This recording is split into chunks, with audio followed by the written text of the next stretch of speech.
Witam serdecznie wszystkich miłośników Starego Audio na naszym kanale Audioazy. Dziękuję bardzo za wszystkie subskrypcje oraz komentarze oraz za to, że wspieracie naszą zrzutkę na Muzeum Stacjonarne, które pozwoli nam, aby te piękne sprzęty znalazły swój ciepły kąt i pozostały dla przyszłych pokoleń. Gdyby ktoś chciał uczynić tak dobry gest, to oczywiście link pod tym filmem, jak również oczywiście na naszej stronie wehikuł-czasu.com. A dzisiaj gościmy w Achim u Tomka, którego znacie oczywiście z poprzednich odcinków. Witam Was wszystkich. Tomek Akaik. No. Bo nasza podróż, jak widzicie, trwa dość długo. Odwiedziliśmy Radio Muzeum Szwecji, byliśmy w Muzeum Bank Olufsena, więc co prawda nasza podróż trwała tylko 10 dni, ale materiału z całej tej podróży będzie na parę tygodni. Także cieszę się bardzo, że możemy wszystkich po drodze odwiedzić, że nasza podróż się tak ułożyła, że możemy u Ciebie, Tomku, ponownie zawitać i zrobić bardzo ciekawy program, jak zawsze, o Akaju. I dzisiaj postanowiliśmy pokazać dwie wieże, zupełnie inne z tej przyczyny, że to są po prostu dwie różne serie, a dzieli je w zasadzie tylko kilka lat, prawda? W sumie dzieli je 2 lata. 2 lata. A zupełnie inny wygląd zarówno magnetofonu, jak i wzmacniacza. Także tu już nie możemy mówić o jakimś tam lifcie. Nie, to już jest postęp techniczny. Postęp techniczny i całkowita zmiana jakby wizerunku firmy już. Oczywiście. Zaczniemy może od najstarszego. Od najstarszego. Lata produkcji 1976-1978. Już ten sprzęt był w którymś programie pokazywany. Chodzi mi tutaj w tej chwili o to, żeby Wam przedstawić, że na przykład tuner nic nie ma automatycznego, nic nie można zaprogramować. Magnetofon jest bardzo prosty, czterościeżkowy z autorewersem i jest memory, ma jedyną rzecz Dolby, wyciszacz i to jest wszystko, co on ma. Głowica się przesuwa, nie jest obracana. Wzmacniacz jest w sumie prosty, to jest AM2800, czyli 80 W. Piękny ma na wskaźnikach, ja bardzo lubię taki vintage'owy sprzęt, ale jest kolosalna różnica, to jest przełom wiekowy, tak jak można powiedzieć na temat telefonów komórkowych. Tutaj mamy sprzęt z roku 80. I już mamy equalizer, mamy tuner z programatorem, mamy magnetofon 3-głowicowy, z automatycznym biasem, z wyszukiwaniem piosenek, z Dolby, z wieloma innymi rzeczami jeszcze. Tutaj mamy memory, mamy reset, mamy pamięć, mamy wyciszanie, mamy MPX filter, odsłuch podczas nagrywania. Tutaj mamy końcówkę mocy, którą sterujemy wzmacniaczem. Tak. A obok mamy takie ciekawostki mrugające tutaj, to specjalnie postawiliśmy, żeby osoby, które tak jakby zresztą czasami w nocy lubią popatrzeć, jak coś się dzieje, to ile to kosztuje? Tomku? 3 euro. 3 euro. Kosztuje taki egzemplarz, oczywiście z mikrofonem, jak widać, bo muzyka nie gra, a sprzęt działa na głos. Więc jeżeli chcecie, to możecie poszukać oczywiście na stronach chińskich. Bardzo fajne. I nie zapomnijmy powiedzieć o tym, co tutaj tak mam tutaj też głośniki firmy Grundig. To są 2 satelity, w których jest tyle głośników, ile ścian, tak jak w kostce Rubika. I mamy do tego subwoofer. Produkcja tych głośników jest 1968 rok. I one bardzo ładnie grają. No co tu jeszcze można powiedzieć? Mamy jeszcze magnetofon, który Wam wszystkie po kolei zaprezentujemy, który jest produkowany troszkę później. Chodzi tutaj o GX6 AKI. To był najniższy model. To jest najniższy model z tej serii. Ale jakże piękny. Elektryczną klapką, z biasem, 3-głowicowy. No, jak na najniższą klasę, to ma bardzo wysoką klasę. Wybieranie piosenek, wyszukiwanie, ma dużo Dolby B, Dolby C. Bardzo ciekawy. Licznik ma normalny, zerowany, można ustawić czasówkę, długość kasety, a teraz nie mam kasety, nie możemy pokazać.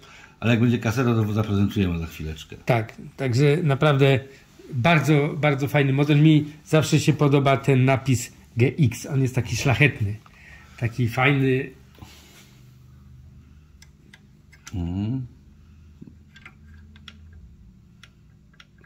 No teraz nie pokazuję, bo nie mam kasety, ale pokazuje zegar, że jest czasówka w razie czego. Tak. Dlatego zabrzmią obydwa. Wszystkie 3 magnetofony zabrzmią w dniu dzisiejszym. Oczywiście zaprezentujemy też, jak brzmi na początku tutaj ten najstarszy. I powiem wam, że te kostki, jak my to mówimy, z tym subwooferem, mimo że to jest 68 rok, to ma tak przepiękny dźwięk. Ty, Tomku, w Polsce regenerowałeś. Regenerowałem tutaj na dole tą skrzynkę w środku, bo tam był kondensator spalony i głośniki były też kompletnie odnawiane. Wiesz, od kogo są te kolumny? Od dziadka i to było robione. Mam jeszcze 2 satelity do tego, które są wiszące. Tego kupiłem na eBayu jako stojące. To tak ładnie wygląda, jak wintażowo, nie? No, jest coś ciekawego, coś innego. Tak. I dźwięk, powiem wam, jeżeli odepniemy te satelity, to subwoofer gra bardzo płytko, no tak jak powinien w sumie grać. Ale w momencie, jak podłączymy te satelity, uzyskujemy tak piękny dźwięk, taką fajną panoramę, szeroko brzmiący dźwięk. Naprawdę, mi osobiście się to bardzo, bardzo podoba. Ale włączymy na początek może kasetę, aby chwilę posłuchać muzyki.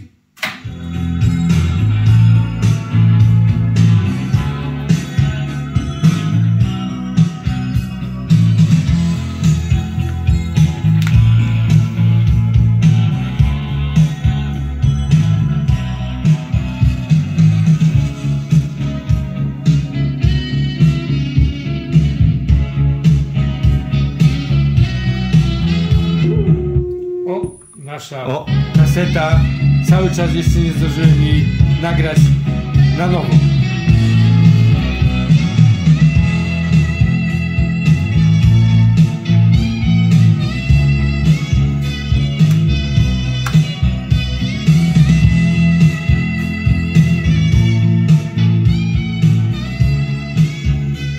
Powiem wam, że te słupki kolorowe naprawdę to świetnie wygląda. Jest to tak proste i tak lekkie. Podłączymy to praktycznie pod zasilacz od telefonu USB. Można też je przestawiać, że można też zrobić, żeby inaczej mrugały. A, to jeszcze to nie wszystko. To są jeszcze dodatkowe opcje.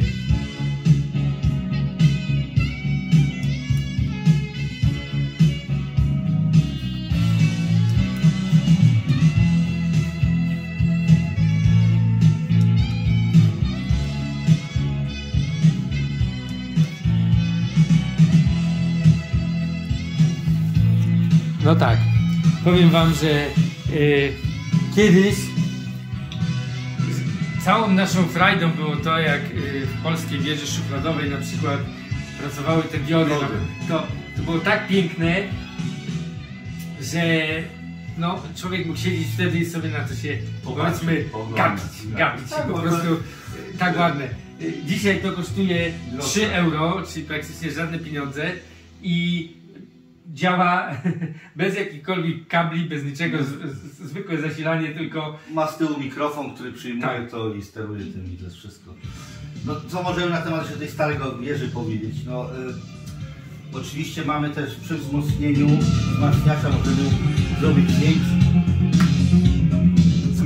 zmniejszyć wychylanie wskaźników, zwiększyć wychylanie wskaźników. Mamy tutaj bez ustawienia wysokich tonów średnich, bo on ma 3 wersje. Mamy 3 kontury. Proszę, tu jest napisane slow, cięższy, jeszcze cięższy. Tu mamy oczywiście filtry różnego rodzaju. O, zaczeszczał. No, przepraszam, stało w szafie.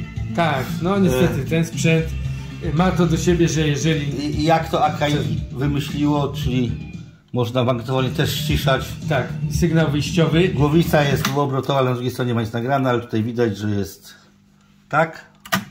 Działa. Głowica się przesuwa do przodu i do tyłu. Tak, ona się nie obraca jak... Ma dolby, limiter ma, no. Limiter... Przesterowanie też ma, powiedzmy. Tak, pokazuje tutaj, ale w sumie trzeba przyznać, że limiter niby taka dobra funkcja, ale ja nie szczególnie... Ja nie używam tego nigdy. Ja też nie, bo mimo wszystko pewne zniekształcenia ja nagrywając poprzez limiter pojawiły się u mnie. Był za wysoki sygnał, ten limiter niby powinien zadziałać, chociaż po tylu latach, ile ten sprzęt ma, to też my nigdy nie wiemy, czy on tak do końca wszystko jest idealnie. Czy działa idealnie, to tak. Nie jest w stanie sprawdzić, nie jesteśmy tego w stanie sprawdzić. Bo trzeba byłoby naprawdę, jak to mówią, czy to Rafał, czy inni serwisanci, czy Krzysiu, trzeba by było po prostu wywalić wszystkie kondensatory, wszystko wymienić na nowe, albo przynajmniej bardzo dokładnie wszystko wylutować, posprawdzać. A wiadomo, dzisiejsze kondensatory czasami są gorsze niż te, które mamy w środku. Chyba że kupimy kondensatory, które kosztują powiedzmy tam 5-10 euro sztuka. No to już będą dobre. Tak, to będą dobre, ale przy pewnej ilości kondensatorów przedraża to całkowicie wartość sprzętu. No tak, no masz przykład tutaj przez wzmacniacza. Poszedł dym, a on chodzi. Tak, no kondensator. Kondensator poszedł, a on tak. dalej działa. No bo to jest akurat ten, który jest przy zasilaczu. Nie wiem, czy pamiętacie ten film o wieży Brauna, jak podłączyliśmy i wszystkie kondensatory były wysuszone i tak jak podłączyliśmy chyba 4 elementy, tak z każdego po kolei poszedł dym na wizji, bo po prostu w tym momencie wszystkie te kondensatory... Coś się działo. Tak. Nie miałeś gaśnicy. Tak, to był taki odcinek, można powiedzieć, akcji. To nie był odcinek taki, jak my tutaj, tamten był przygodowy, taki typowo. Naprawdę wymsknęło się nawet jedno przekleństwo, bo faktycznie... Wcale się nie dziwię, nie? Czy jak się przygotowuje, ustawiasz, a tu coś tak, nie działa. A najlepsze to było wtedy to, że Przemek, którego to sprzęt w ogóle był, on go jeszcze nie widział. Bo myśmy robili ten program, a on mógł zobaczyć najpierw, że jego sprzęt właśnie puści dymy.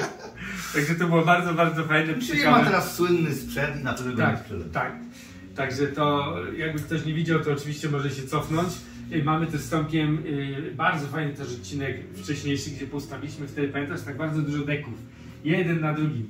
Wszystkie deki, które wtedy miałeś, masz do dzisiaj, tylko dzisiaj nie stawialiśmy tak wysoko, bo stwierdziliśmy, że dzisiaj zrobimy właśnie tego typu odcinek. To też tak pięknie wyglądało, było bardzo dużo komentarzy, dużo zafascynowanych osób, które mówiły, no to jest po prostu poezja, nie? Jak to pięknie wygląda, jak te wszystkie świecą. No, jeszcze jeden został schowany tam stoi jeszcze na szafie. No tak. A chciałbym jeszcze powiedzieć coś na temat tej wieży. To jest najwyższy model equalizera do tego modelu, do tej wersji. To jest 80, o ile się nie mylę. G80, bo była G60, G40 i G30. Tuner też jest najwyższy bez programatorem. Magnetofon GXF90 to jest z najwyższej półki już z tej serii. Jeszcze tylko wyżej jest GXF95. Mamy końcówkę mocy i wzmacniacz, ale był problem, bo nie doszła dzisiaj paczka, miała przyjść paczka jeszcze z zegarem.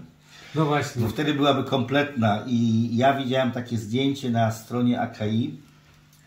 Znalazłem taką stronę za granicą, gdzie właśnie była cała ta wieża, dlatego tak sobie skomponowałem tak samo jak tam, że był jeszcze na górze stał GX77. I to tak bardzo pięknie wyglądało. Oczywiście jak zaprezentujemy ten magnetofon, to będzie tutaj ładnie się będą diody świeciły. Chodzi bardzo ładnie ten magnetofon. Proszę bardzo.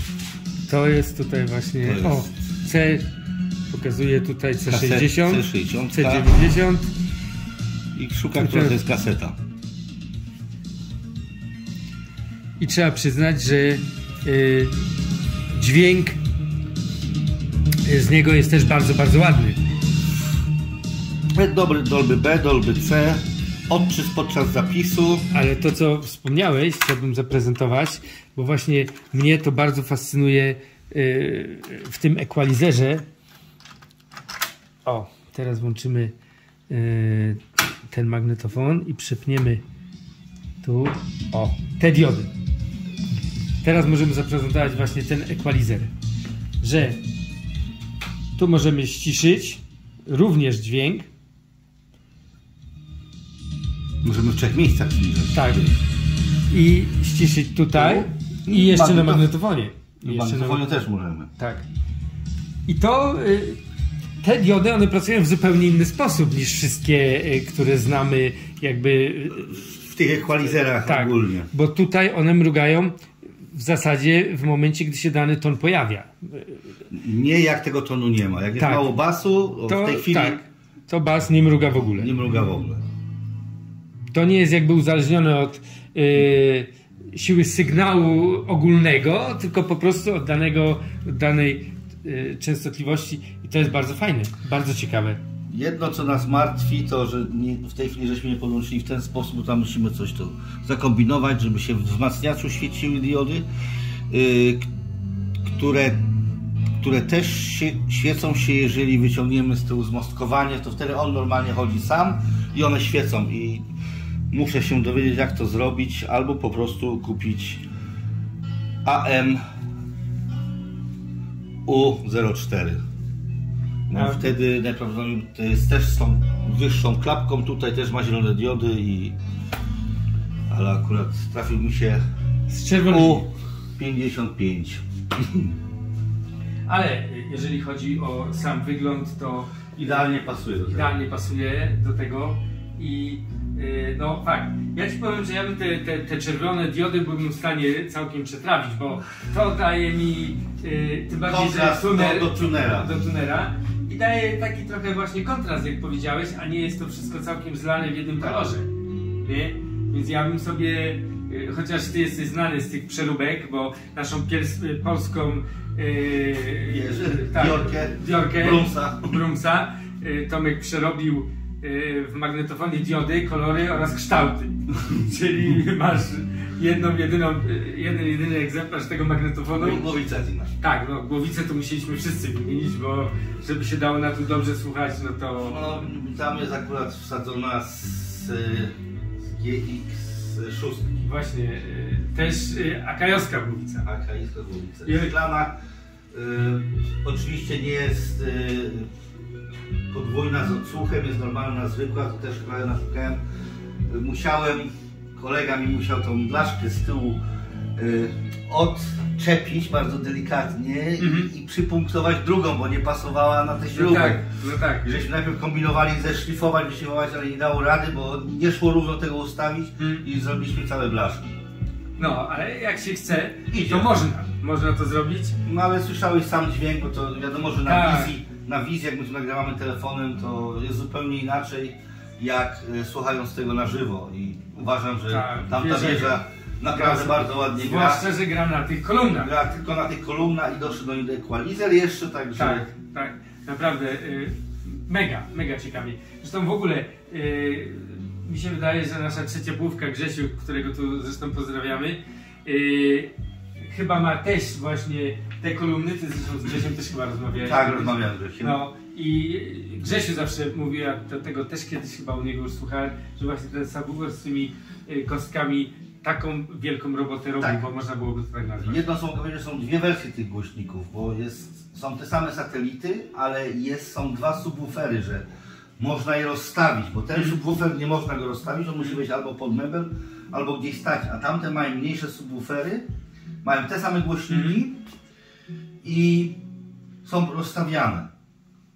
I jedna ciekawa rzecz, co jak to rozbierają w środku, to tam jest kondensator, nie ma żadnego zwoju, nic i jest zwykła rurka PC ucięta pod kątem i ona to wszystko robi.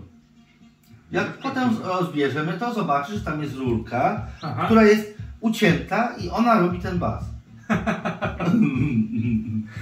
Ciekawe rozwiązanie, tym bardziej, że oglądałem głośniki Bang & Olufsena i jeden z subwooferów, tam też była taka bardzo ciekawe rozwiązanie, takiej a la trąbki czegoś, to było plastikowe, ale grało naprawdę, bo subwoofery Bang & Olufsena naprawdę dają radę. Masz, żeby tobie też świeciło. A to jest w prezencie? Kurde, Tomek zawsze lubi zaskoczyć. Kurde, dzięki wielkie. Kurde. Ale mnie teraz zaskoczyłeś. Bo pamiętajcie, że też na którymś z odcinków u Ciebie odpakowywaliśmy kasetę oryginalną. Musiałeś odpakować, inaczej bym Ci nie dał. No właśnie, także Tomek, wielkie dzięki. Nie ma za co. A jeszcze chciałem się pochwalić taką rzeczą, że equalizer, tuner, wzmacniacz przyszły w ciągu tygodnia i dzisiaj to było pierwszy raz odpalane. Właśnie. I był ten największy moment, czy to w ogóle będzie chodziło, czy to jest sprawne. Tak. Bo ceny były okrutne. Ja zapłaciłem za equalizer, który normalnie kosztuje 400 do 600 euro, zapłaciłem 30 euro. Przesyłka z Holandii była droższa. To wszystko przyszło z Holandii w sumie. I mówię, i teraz czy to będzie chodziło? No dlatego ten kondensator. Czy to będzie chodziło? Niespodzianką. Jeszcze jakąś rozbierałem wieżę, bo on miał całą wieżę wystawioną. Mówię, nie, ja nie chcę całej wieży, tylko chcę ten tuner. Mówię, nie sprzedam. A co pan jeszcze ma? No mam equalizer, to wezmę ten equalizer też. Mówię, no dobra, to pakuj to wszystko, wezmę to. Dzwonię do drugiego, miał końcówkę mocy. Nie sprzedaję. A ze wzmacniaczem? Tak, ale mam tam, miał ten U03, co ty masz. Mówi, że jest spadnięty. Mówię, to nie wezmę, to wezmę samą końcówkę. Ale mówi, ale ona nie była sprawdzana, nie wiem czy chodzi. No dobra, wezmę. Wzmacniacz też przyszedł, przedwczoraj. Bo to Ci wysyłałem zdjęcie, że tak. Przyszedł wzmacniacz, jak rozpakowałem. I to było to wszystko. Nie? No. Jestem bardzo z niej zadowolony, bo mi się bardzo podoba. No, zresztą jak wcześniej też rozmawialiśmy przez telefon bo często rozmawiamy, to właśnie mówiłeś, że polujesz na to i teraz w ciągu w zasadzie tygodnia miałeś duże branie. Duże branie miałem i wszystko załapałem, także oczywiście rozebrałem całe przody, leżały 2 dni w wodzie z płynem do mycia naczyń w ciepłej wodzie i były nie szczotką, tylko pędzelkiem myte, wszystko było oczyszczone, żeby wyglądało idealnie. Także, no magnetofon mam już 2 lata. Tak. 2 lata, bo Ty masz ode mnie też takiego jednego. Tak. A też do tej serii dedykowany do tej wieży jest GXF80, GXF60R i seria M, którą Ty masz, M10, M30, M20, M30, M50 i jeszcze jest M z autorewersem też jest, ale teraz nie pamiętam numeru. Także to jest taka seria cała była i są 3 equalizery, jak już wspominałem, 60 i 40. Tunerów też jest większa ilość i wzmacniaczy też. Wzmacniacze normalnie powinny być suwakowe. Bo Ty masz suwakowe, to są wszystkie z serii U01, U02, U03, U04. I ten właśnie nawet w tym wzmacniaczu, który jest ma tą suwakowy potencjometr, to ten suwak jest podświetlany. Nie wiem, czy Ty to u siebie zauważyłeś. Nie, być może jest żarówka spalona. Jest podświetlany, bo ja to widziałem i są też różne wersje, bo na przykład U04 ma też balans, ma bas, średnie i wysokie i ma 3 kontury, a tutaj ja akurat tego nie mam. Ale w sumie tak się zastanawiałem, żeby kupić ten U04, ale mówię, jeżeli mamy equalizer, to ja tego nie potrzebuję. No tak.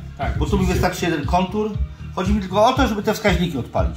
Później Wam pokażemy, włączymy na chwilę jeszcze, że one świecą, żebyście nie myśleli, że są spalone. Tylko, że na czerwono świecą. Tak, no musimy po prostu z worki wyciągnąć, trampa rozłączyć, to wtedy ten wzmacniacz będzie pracował znowu jako wzmacniacz. No. Ale no chyba nie ma nikogo, komu by się tego typu wieża Akaja nie podobała, bo są naprawdę bardzo, bardzo ładne. I dlatego ratujmy te stare sprzęty. Tak, trzeba. Ratujmy, bo jest ich coraz mniej.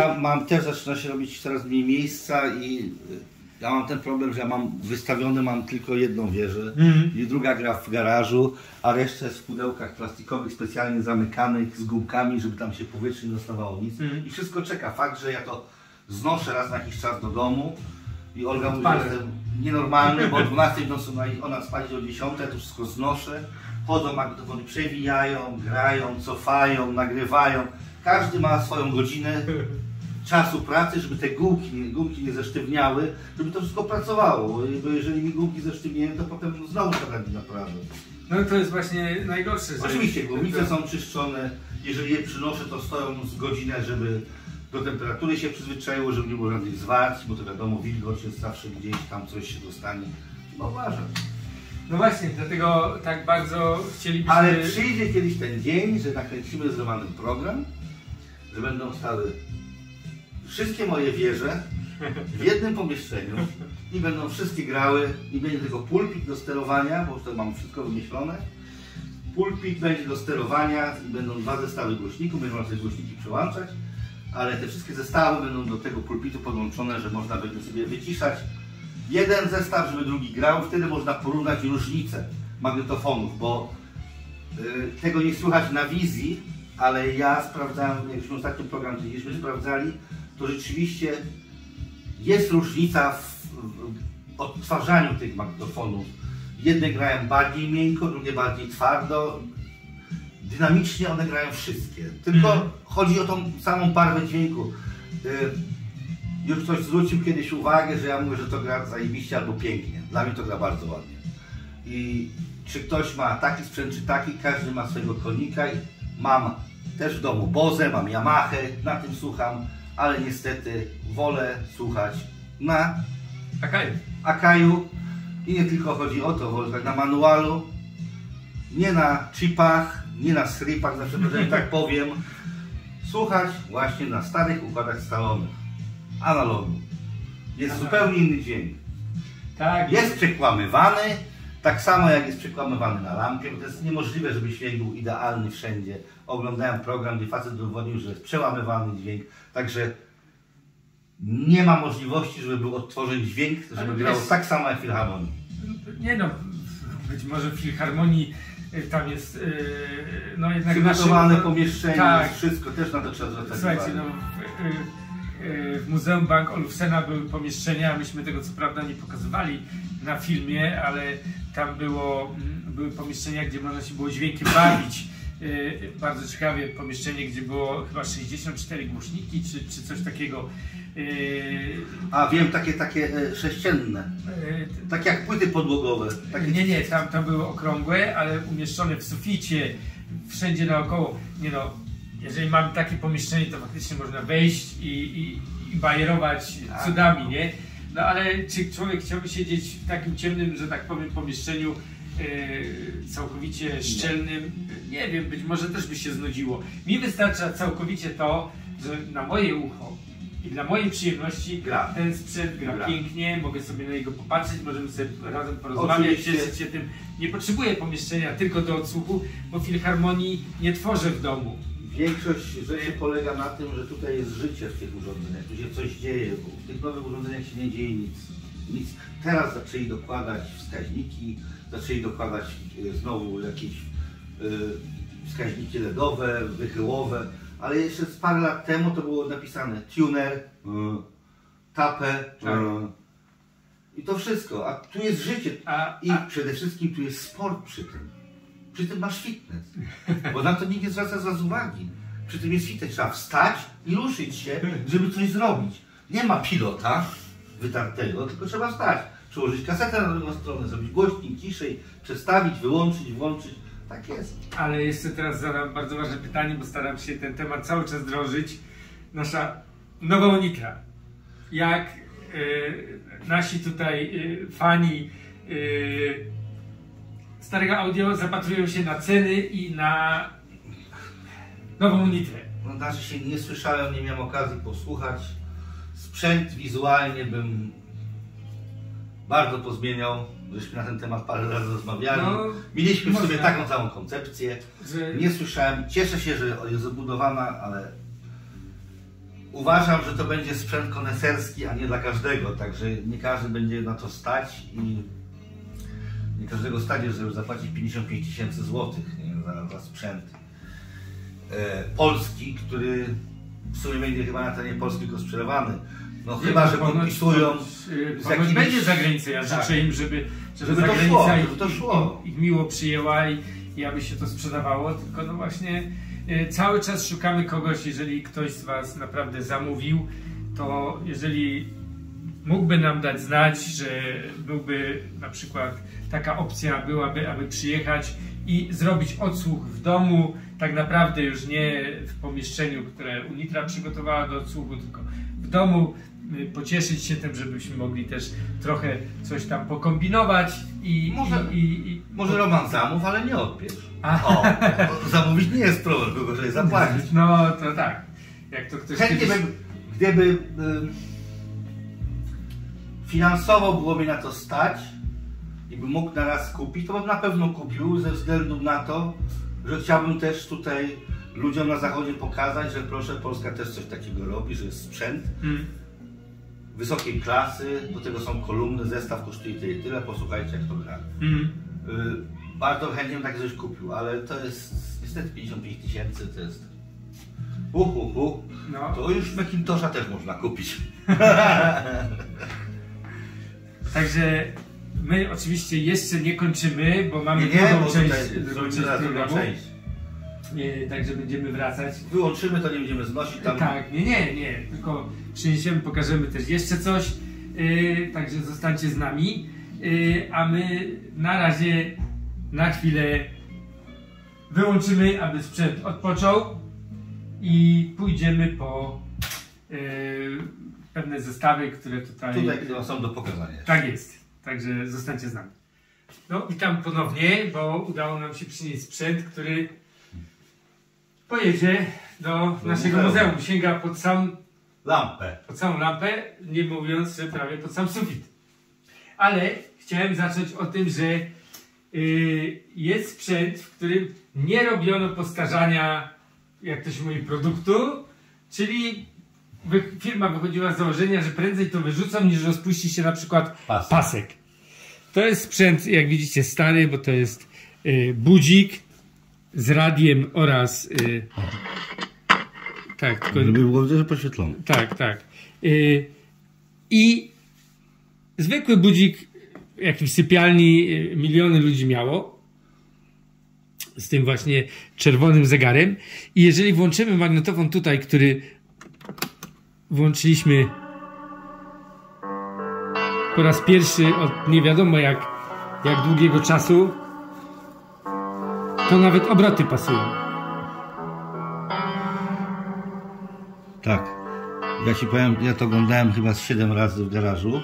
No. I teraz zauważyłem, gdzie jest pauza. Tak? Tutaj. Tu pisze pauzę, bo on ma pauzę. Pauza jest tu. Ale ma pauzę. To jest reklama, bo kiedyś było tak, że one nie miały pauzy. No i mikrofon ma. Tak. Możesz Można było nagrywać chyba chrapanie. Tak, w nocy jakby zwłaszcza. Mąż nie wierzył żonie, że w nocy chrapie, to żona mogła włożyć kasetę i nagrać go, aby mu rano go budziło chrapanie. Powiedzmy sobie, że to jest uniwersalny sprzęt monofoniczny, tak, który można podłączyć pod wieżę, bo ma wyjście nawet dinowskie z tyłu, żeby podłączyć pod wzmacniacz i wyjście na słuchawki. Tak, ale mnie to właśnie fascynuje, że jest sprzęt drogi, który by się wydawało naprawdę wow, i paski porozciągane, obroty nie pasują, masa regulacji konieczna, żeby sprzęt przywrócić do funkcji życiowych, jakby to powiedzieć, nie? A tu mamy coś, co przeleżało gdzieś, przystało na jakiejś szafce nocnej przez bardzo długi czas i włączyliśmy to po latach i działa. To jest ciekawe, nie? I nawet obroty to działa tak jak nowe samochody, że ty 2 tygodnie postoi na zewnątrz, tak, na lotnisku. Siadasz, a on nic. Na lotnisku na przykład. To bateria mu się skończyła, gdzie tak. ma 2. No. Albo zwariowała tablica rozdzielcza. Tak. Wszystko się A samochód z 85 roku podchodzisz, zapalasz i bierzesz od żony rajstopkę i jedziesz dalej. No, na przykład. Jak się pasy. Tak. Także można było zaoszczędzić, oni oszczędzali na postarzaniach produktu. I zrobili i działa. I działa. Tutaj mamy, to mówiłeś Tomku, że ile? 3 euro mówiłeś? 3 euro, to był wydatek straszny. Wydatek w sumie 13 euro, bo wzmacniacz do tego był. A, no właśnie. Ale sam magnetofon za 3 euro Panasonica nie jest podłączony do sieci, bo chcemy wam tylko zaprezentować, ale jest również sprawny. Jest również sprawny, wsadzałem kasety, przewija, wszystko działa, tylko są żaróweczki przepalone na wychyłowcach. Na wychyłowcach. No i oczywiście nie International Panasonic, tylko oryginalny Panasonic jest. Tak. Może to jest jakiś niski model, to jest, ale no dobra, 619. jest metal, Tak, no jest właśnie, że w tamtych chrom, latach, nie? Już normalna, ma dolby i liniana mikrofony, przełącznik i słuchaweczki, wyjście też ma. No i tutaj mamy wieże Yamaha. wieżę Yamahy, to jest od mojego kolegi, którą dostałem dla ciebie, tego co ci dzisiaj Tiff robił, od Detlewa. Detlew ją dał. To dziękuję bardzo. Także To Detlew dał tą może- wieżyczkę dla ciebie. To może podziękuję tutaj. Detlev, ich möchte mich sehr, sehr bedanken für die Stereoanlage. Die kommt ins Museum. Also nochmal vielen Dank. Proszę bardzo. Tomek, Odpowiem proszę za bardzo. niego. Odpowiedziałeś za niego. Tak jest. No to no, mamy wzmacniacz, mamy tunerek i CD player. I wszystko działa. Wszystko sprawdziłem, wszystko działa. Gdzieś był pilot, nie mogliśmy znaleźć. No, może się jeszcze znajdzie, ale pilota do Yamahy Paweł przysłał chyba ze dwa. Do tego mamy magnetowid firmy Toshiba. I tu się bardzo cieszę, bo ja mam jeden taki, ale niestety nie do uratowania. I tu jest taka nadzieja, że może z dwóch uda się zrobić jeden sprawny. Mam taką nadzieję. Ja go włączałem, wszystko się świeci. Kaseta wchodzi na dół, tylko nie nawija na wałki. Ale To jest najpiękniejsze piękne. jest to, To że jest ma piękne. wychyłowe Wskaźniki diodowe. Piękne. O man!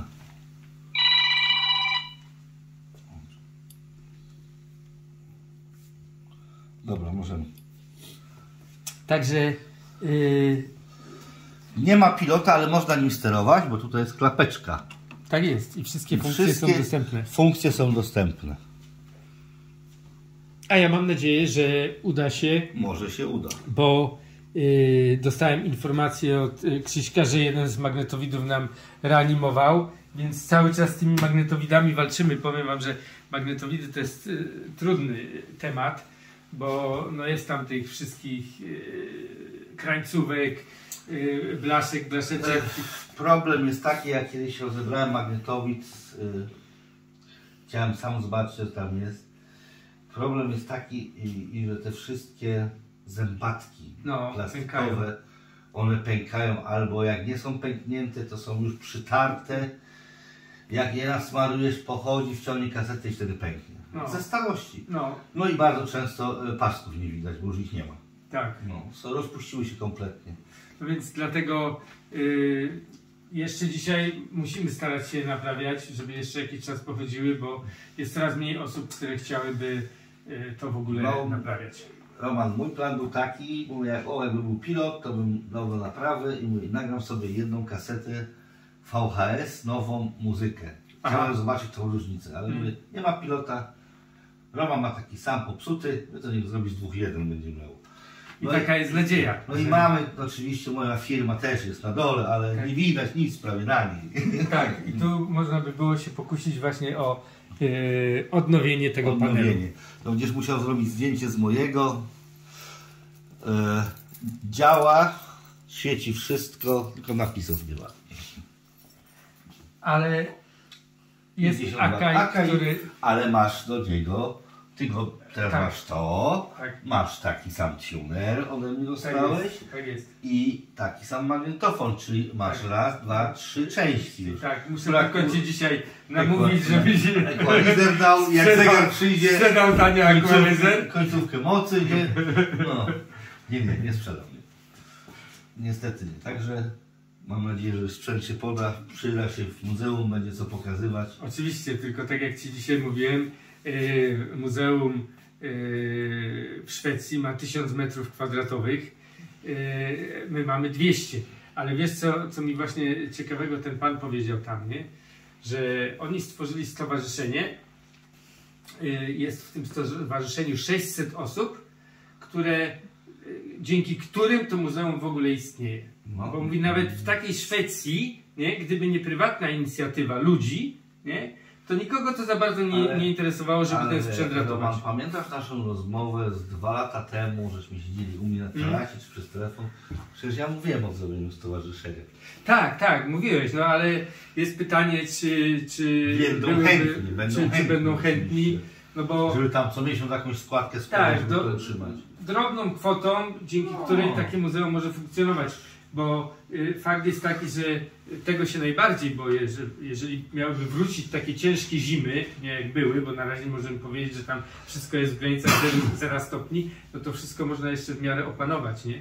Ale jakby miały wrócić zimy po minus 15, minus 20, przy tych cenach, które nam dzisiaj fundują, to nie jesteś w stanie utrzymać przez okres zimowy całego muzeum, nie? Ogrzewania. Ogrzewanie jesteśmy w stanie zrobić tak, że są takie warsztatowe maszyny do grzania warsztatu, nie na benzynę, nie na naftę, nie na ropę, tylko na stary olej silnikowy.